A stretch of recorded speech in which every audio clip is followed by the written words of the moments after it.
उत्तराखंड में मौसम विभाग के आंकड़े बता रहे हैं कि इस बार गर्मी ऐसा कहर बरपाएगी कि कई रिकॉर्ड ध्वस्त हो सकते हैं। ऐसे में पीने के पानी की भी किल्लत होना तय है। इस बार जब गर्मी अपना कहर बरपाएगी तो क्या स्थिति पैदा हो सकती है, देखिए इस रिपोर्ट में।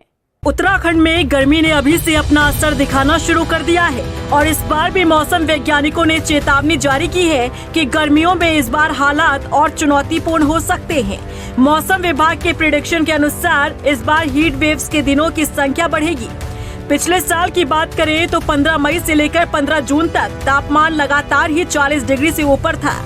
गर्मियों में तापमान पहले से अधिक बढ़ने के पीछे ग्लोबल वार्मिंग एक कारण तो है ही, अन्य भी कई डोमेस्टिक कारणों की वजह से तापमान बढ़ता है। इन स्थितियों के चलते निश्चित तौर से पेयजल आपूर्ति में चुनौतियां बढ़ती हैं और इसके लिए सरकार को रणनीति बनाने की भी जरूरत है। देखिए, समर में तो ये होता है कि जो खासकर हिल्स में आप देखेंगे जो वाटर रिसोर्स है, जहाँ से कि गाँव के लिए या इस तरह की जो और भी सिटीज़ वगैरह भी है, छोटे टाउन्स है, तो उनकी सप्लाई में कहीं ना कमी आती है। तो ये तो होता है, बिल्कुल होता है।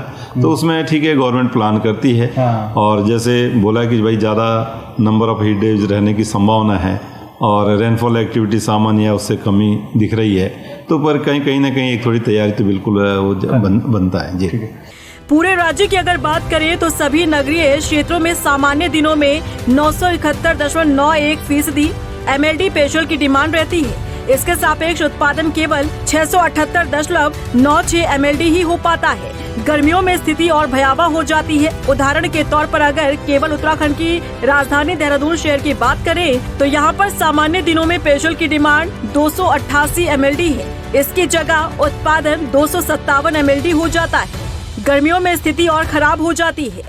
देखिए, अभी तो देहरादून में 257 MLD पानी का प्रोडक्शन हो रहा है जी। और डिमांड भी लगभग इतनी है, तो अभी तो ठीक चल रहा है। लेकिन जैसे जैसे गर्मी बढ़ती है, हमारे सरफेस सोर्सेज जिसमें बांदल है, शनशाई से पानी आता है, मौसी फॉल वाला, वो प्रोडक्शन कम होने लगता है, सोर्सेज सूखने लगते हैं, तो हमें गर्मियों में समस्या आने लगती है।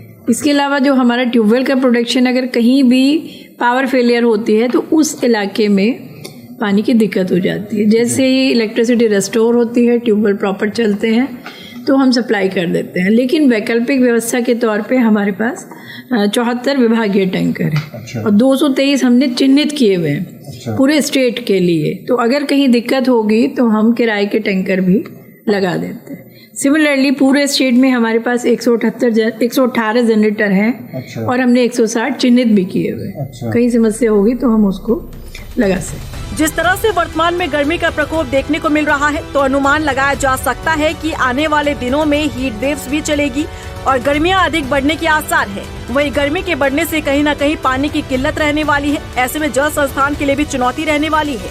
रफ्तार मीडिया के लिए देहरादून से हिमांशु चौहान की रिपोर्ट।